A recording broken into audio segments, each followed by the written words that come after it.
திமுக வேண்டாம், மோடி வேண்டாம், சென்ட்ரல் வரைக்கும் எனக்கு வேண்டாம், நான் நிற்க தனியா அப்படிங்க. எவன் நிற்பான்? என்ன முன்னாடி நிற்பான்?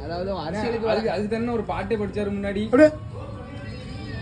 அதாவது அவன் அரசியலுக்கு வாரம் தெரிஞ்சப்பே தானே இவ்வளவு நல்லது செய்யலாம். அவன் அரசியலுக்கு வாரம் அதுக்கு முன்னாடி செய்யலாம்ல, இவ்வளவு வருஷமா இருந்தா அதுக்கு முன்னாடி செய்யலாம்ல. அரசியல் என்னன்னா அரசியல் இருக்காங்க, என்ன செஞ்சாங்க?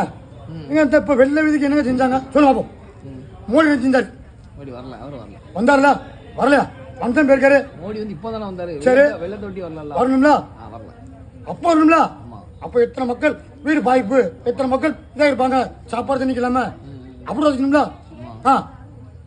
ஏங்க வெள்ளம்லாம் முடிஞ்சு தண்ணிலாம் குறைஞ்ச பிறகு வந்து பேசிட்டீங்க, ஐயாச்சுங்க என்ன கேட்க? அந்த புல் வெள்ளத்தை வந்து பார்க்கணும். தாமரை ஆறு எப்படி இருக்கு, மக்கள் எப்படி இருக்காங்க, மக்கள் வீடு எப்படி தண்ணி நினைச்சு வரும், அப்படி பார்க்கறவங்க தான் உண்மை.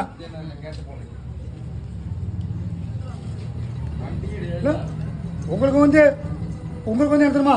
கெட்டவன் நல்லா இருக்கணும், நல்லவன் செத்துடணும். அவங்க கட்சியில ஸ்டாலின் வந்தார்ல, உண்மைதான். அப்படி இல்லை, உண்மைதான். நல்லவன் வந்துடக்கூடாது, நல்லவன் செத்துடணும், கெட்டவன் வாழணும். நீ அப்படிவா கைகாலமா கொண்டு வந்துருக்கிய உலகத்தை என்ன செய்விய? இப்படி சொல்ல போனா உலகம் வந்து பாய பக்கம் சொல்ல போனா உலகம் கலிகாலம் உலகம் தான் இது. யாருக்கா தெரியுமா? இல்லை யார் மக்களும் புரியும்.